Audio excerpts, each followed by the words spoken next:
Henry here today with Mr. Quik out of Indianapolis, Indiana. Say you're looking in your 100 amp panel or 200 amp panel within your home and you have a breaker that keeps constantly tripping. You can reset the breaker and say it holds, and it holds for weeks and you're doing just fine. So at that point in time, you've reset your breaker and maybe some kind of water hazard tripped it, or just principal point that it was overloaded at that point in time. Maybe you had too many things plugged in at that point in time. Maybe your whole office with all of your technology and then a hair dryer was running on it and it just tripped that one breaker. Well, resetting it that one time is just fine, but say you need to reset it 3-4 times a day to keep having things work within that circuit. What is going to happen is you're going to wear down the internal pieces within this breaker and end up not having power within that circuit at all.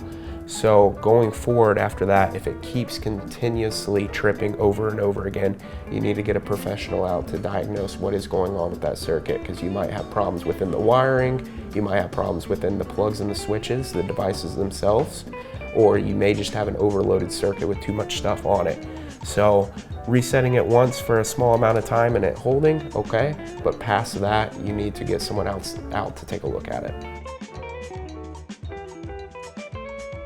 If you have a breaker tripped within your home, there are a couple common things that could break down what is going on.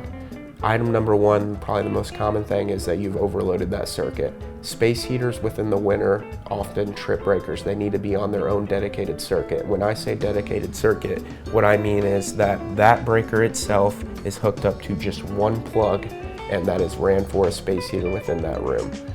No matter where the room's at, if you're plugging in a space heater, you are pulling too much power off of that circuit safely to have that peace of mind that you're not going to trip your breaker and cause further damage to your electrical system. Another sign of a breaker tripping over and over again, the cause of that could be water hazards.